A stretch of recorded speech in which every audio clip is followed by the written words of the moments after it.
Então, a gente está gravando, né, para compartilhar com os demais, né? O nosso tema de hoje é o tema número 4, né? Nós já sabemos que nós estamos lendo esse livro aqui, então, para quem ainda não conseguiu adquirir o livro, eu fiz um material de apoio, e vou passar para vocês depois, tá? Então, tudo que eu vou falar aqui, eu só não tive tempo de formatar. Vou formatar e mandar lá no grupo, tá? Para quem não está no grupo, nós temos um grupo chamado Mães de TDAH, que funciona aí com esses encontros uma vez por mês, né?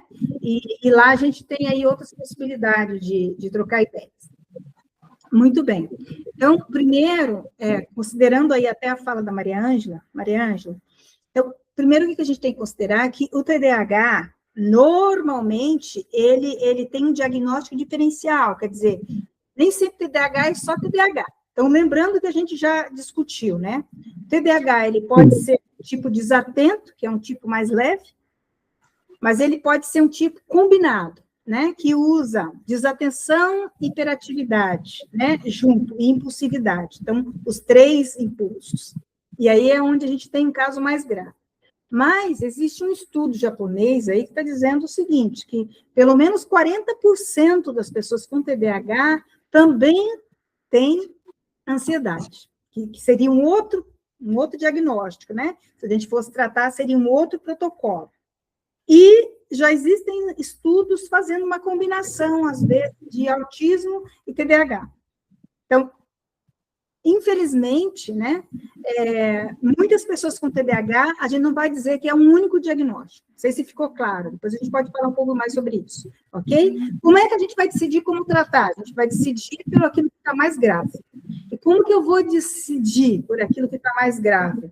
É aquilo que mais provoca danos negativos na vida da pessoa. Então, eu vou em cima daquele critério, do que provoca mais negatividade, ok? Então, pensando, Maria Ângela, nesse desejo de rotina que você falou desta pessoa, fique imaginando que isso talvez seja um diagnóstico combinado, tá? Que a gente não esteja falando explicitamente de TDAH, tá? Mas talvez um autismo leve, enfim. Bom, hoje, então, nosso tema principal é o TDAH e as relações afetivas, tá? Está no capítulo 5º aqui do livro. Então, primeiro, quando a gente vai falar sobre isso, a gente vai olhar sobre as formas de amar no TDAH. Pronto. Quando a gente vai pensar nisso, a gente vai dizer, o amor para o TDAH não é uma linha reta, jamais. Por quê? Porque internamente o foco basal é desatenção, impulsividade e intensidade. Então, amiga, tá? Estado basal, estado de humor, obedece a desatenção, impulsividade ou, né, impulsividade ou intensidade. Então, não é linha reta. Ele varia de uma hora para outra, né? Como se tudo pudesse ser sentido ao mesmo tempo. Então, eles são capazes de amar muito rápido. Então, namorar, casar, separar, depois passa um tempo, casa, namora, às vezes com a mesma pessoa, às vezes com outra, etc, etc. Então, não é que existe uma falta de sentimento, mas, muito pelo contrário, é que tem um excesso de sentimento. E o excesso de sentimento, às vezes, ele vem sem cálculo, vem sem freio, ele vem um pouco sem medida, e a pessoa se joga. E por isso, muitas vezes, né, na relação conjugal ou na relação do namoro, a gente vai ver pessoas que sentem demais, que vivem muito intensamente, e etc, etc, que tem muitos desajustes, né, e etc, mas mesmo assim parece que morrem de amor, né? Não sei se faz sentido isso para vocês, tá? Se quiserem, podem falar alguma coisa sobre isso, né? Então, nós temos esse turbilhão quando a gente vai falar principalmente de TDAH do tipo combinado, impulsivo e hiperativo. Quando a gente vai falar de pessoas que só têm a desatenção, né, que é um nível mais ameno, né, eles são menos hiperativos. Mas qual que é o problema deles? Eles têm dificuldade de agir. Eles vivem só sentindo. Então, às vezes, ele está lá apaixonado, ele criou trocentas ideias para aquele amor perfeito, porque ele idealiza aquela relação, né? A gente fala assim que é aqueles que se apaixonam na moda antiga, né? Então, ele transforma a paixão num ser idealizado, perfeito, dentro da mente dele. Ama muito por dentro, mas na prática não consegue dizer, né? Às vezes o outro nem sabe que ele existe, nem sabe desse sentimento tão grande, né? Então é aquela coisa assim, o amor está só aqui no pensamento, ele não vira gesto, ele não vira encontro, ele só está no âmbito da imaginação. Então, essas pessoas são muito poéticas, né?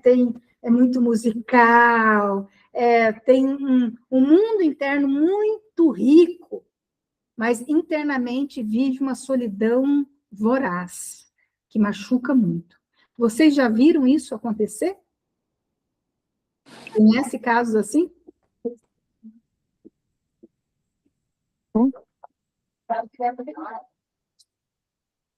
Conhecem? Tem noção disso? Né? Pense aí, depois vocês vão me trazer, né? E aí, então, quando a gente vai olhar para esse amor mais impulsivo no TDAH, então a gente vai encontrar assim. Então, nós estamos falando aqui de córtex pré-frontal, nós estamos falando de amígdala, né? Então, não é porque a pessoa quer, a gente já viu isso, né? Nos capítulos anteriores, né? Que não é falta de querer, é uma condição bioquímica, né? Então, existe uma falta de controle do impulso, né? Que é um eixo central aí do TDAH, e que, claro, que essa falta de controle do impulso, ela também atravessa as formas de amar. Então, o amor no TDAH aparece, às vezes, como uma explosão de afeto, de fala, de desejo, de ação. É tudo muito intenso, é tudo muito voraz, e é tudo muito apaixonante, né? Então, como tudo na vida. Então, às vezes, assim, fala demais, trabalha demais, sexo demais, gasto demais, ação demais, né? Então, tudo é no calor do momento, sem pausa, sem filtro, né? Então, a gente vai entender, isso não é uma falta de caráter, mas é uma dificuldade de inibição, né? Então, pensando bem no cérebro do TDAH, a gente vai dizer assim, então há uma alteração de regulação neuroquímica, principalmente naquilo que envolve dopamina e noradrenalina, que são substâncias ligadas ao prazer, à motivação, ao controle, né? Então, isso faz com que o cérebro busque com mais intensidade. E tem a dificuldade aqui no controle inibitório, então, dessa dificuldade de frear esses impulsos. E o resultado disso é sentir rápido demais, agir rápido demais e muitas vezes pensar depois. Chegou ali a minha princesa, então eu volto já. Deixa eu abrir lá, só um minutinho, tá?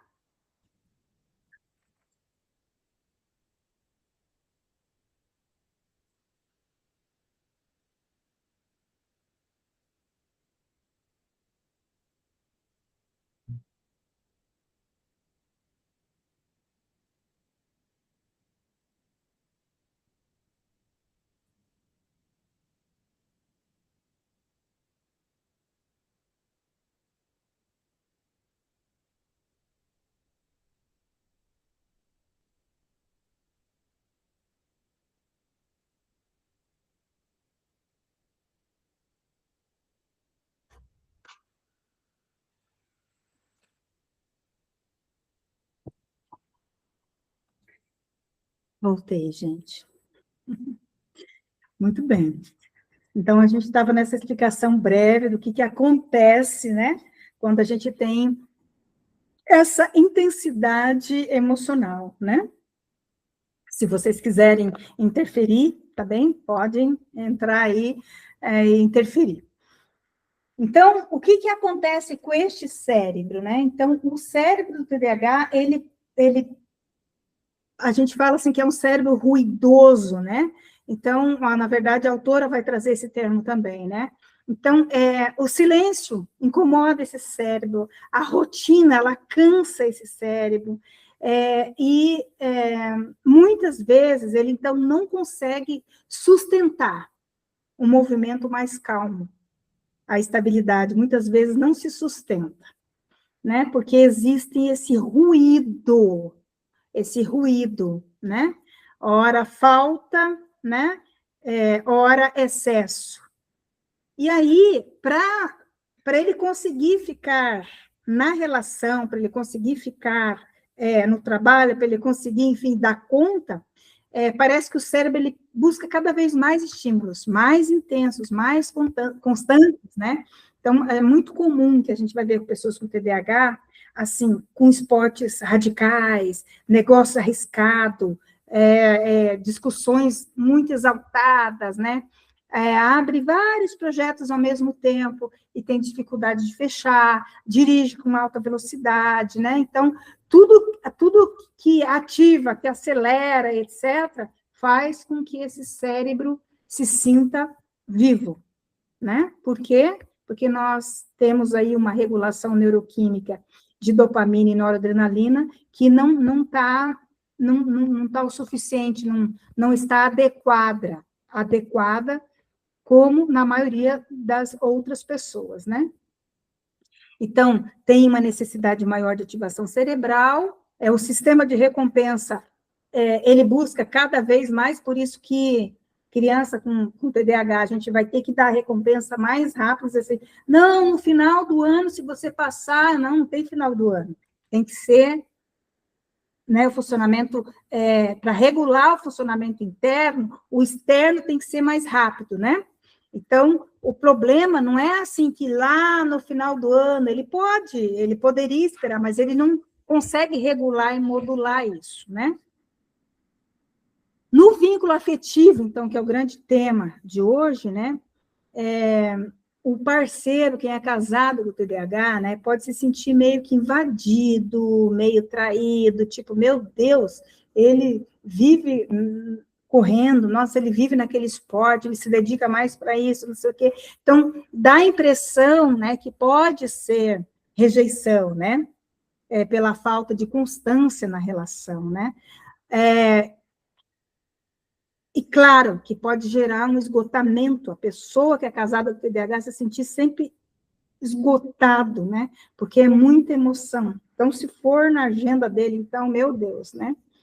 Então, por isso que essa nossa conversa de hoje é muito importante, né? Porque amar alguém com TDAH sem compreender esse processo pode parecer que a pessoa viva assim numa montanha-russa emocional, sabe? Sem pausa para respirar. Não sei se vocês conhecem alguém assim, né? Mas imagina o cansaço que é para essa pessoa viver com isso, né? E aí ela traz alguns itens interessantes sobre, então, quais seriam as principais dificuldades relacionadas ao afeto para pessoas com TDAH. Então, o primeiro seria a dificuldade de comunicar o afeto, né? Então, a pessoa sente muito, a pessoa com TDAH sente muito, mas tem dificuldade de expressar. Não é porque não tem um afeto, mas é porque a forma como esse cérebro funciona. Né? Então, o que acontece? O pensamento é rápido, ele é intenso, caótico, hiperreativo, né? E no externo. E o interno, né? Ele acaba criando histórias dentro dele, criando histórias de descrença, que não, muitas vezes não é verdade. Então, eles estão muito atentos ao mundo de fora, enquanto, ao mesmo tempo, internamente, eles criam histórias assim que não condiz com a realidade. Então, tem uma disparidade entre aquilo que ele pensa, aquilo que ele sente e aquilo que ele comunica. Então, as palavras não acompanham a mente. Não sei se faz sentido para vocês, mas, na prática, então, falando de relação afetiva, eles podem parecer pessoas muito frias, distantes, confusas, e quando, na verdade, não, nossa, são cheios de sentimento por dentro, né? certo? E como é que a gente percebe isso na prática? Então, na fala, a pessoa quando escreve, né, normalmente a pessoa com TDAH, ela tem dificuldade ou na fala ou na escrita, né, porque as ideias não são organizadas temporalmente, né? Então, às vezes vai falar o que não quer, vai ter dificuldade de colocar as ideias escritas aí no papel, né? Então, surge esse desencontro entre sentir muito e dificuldade de demonstrar aquilo que sente. Então, a autora ela traz aí algumas orientações para a pessoa que é TDAH e que é casada. Então, ela vai dizer, olha, primeiro, se informe ao máximo sobre o TDAH. Eu acho que esse grupo, ele nasceu para dar conta disso. Acho que isso que a gente está fazendo, né, para ajudar pessoas com TDAH, eu acho que é nesse sentido, né? Então, informe-se ao máximo possível, conheça, porque conhecer o TDAH, ele muda a forma de interpretar o mundo, né? Ela vai dizer, tente se colocar no lugar do seu par, né? Porque a empatia, ela reduz os conflitos desnecessários. E o TDAH, ele tem essa capacidade de empatia.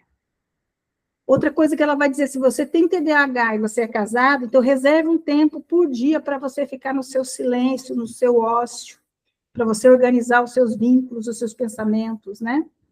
Ela vai dizer, olha, não tenha medo de ser sincero, né? A verdade aproxima, mesmo como é difícil. Ela vai dizer, busque um mínimo de organização no seu relacionamento. Então, ela vai falar, e até, não só aqui no livro, mas de modo geral, toda vez que a gente vai atender pessoas com TDAH, a gente vai organizar com ele a rotina, os combinados, porque sem isso, o afeto não tem sustentação, né? Uma coisa que o TDAH faz muito é criar desculpa, né, para fugir da situação. E ela vai dizer, olha, cuidado, né? Não cria briga com desculpa de sair para ir no bar, para gastar, né? Isso aí só enfraquece o vínculo, né? Outra coisa que ela vai dizer, e é bem importante, né, em relação ao tratamento, né? Não só fazer escondido, mas assim, ir ao psiquiatra, ir à psicóloga e trazer a família junto, incluir o parceiro junto, porque o sofrimento diminui quando ele é compartilhado, né? O cuidado fica mais efetivo, né? Ter humildade na gestão financeira, né? Então, se a esposa, se alguém, quem tem mais estabilidade na relação é que tem que ficar com a gestão financeira. Criar um hábito de elogiar o parceiro, né? Reforço positivo para manter uma conexão positiva. Selecionar muito bem os amigos, né? Então, assim, às vezes, a pessoa com TDAH é muito sensível, aí o amigo, né, que está lá com problema, às vezes esse problema vem para dentro de casa, então ela diz, evita contaminar com problemas de outros casais, de outras pessoas, né?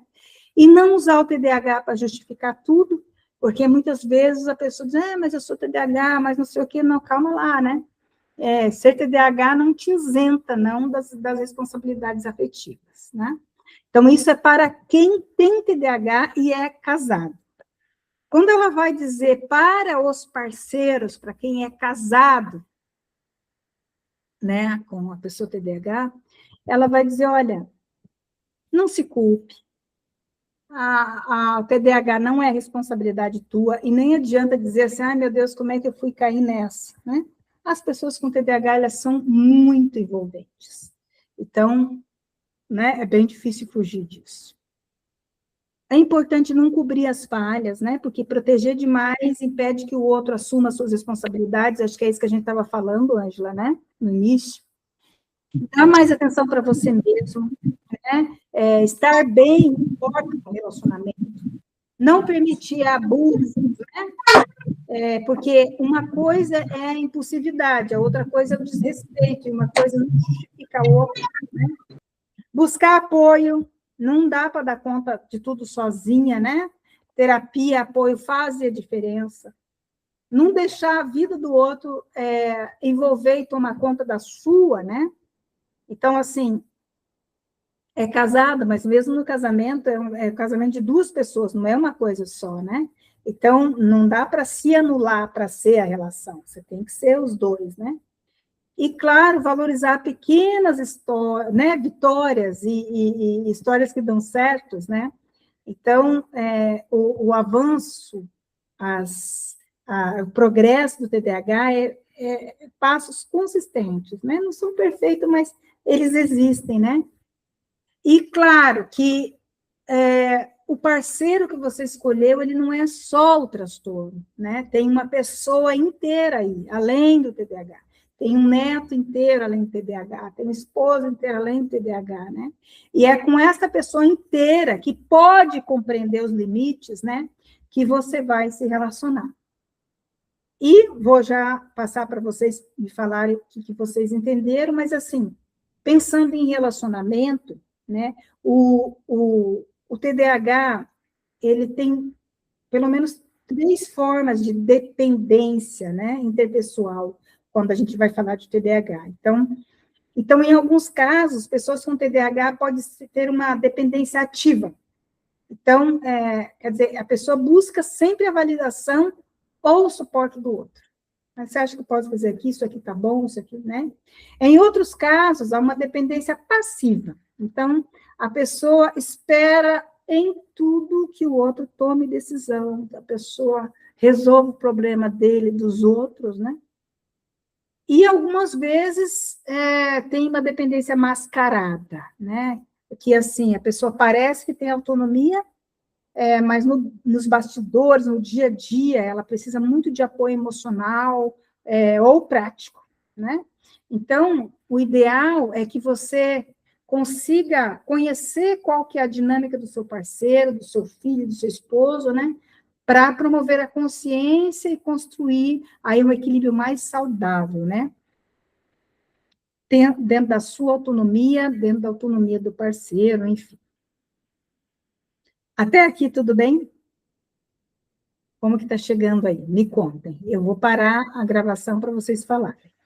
Espera lá só um pouquinho. Aí. Pronto.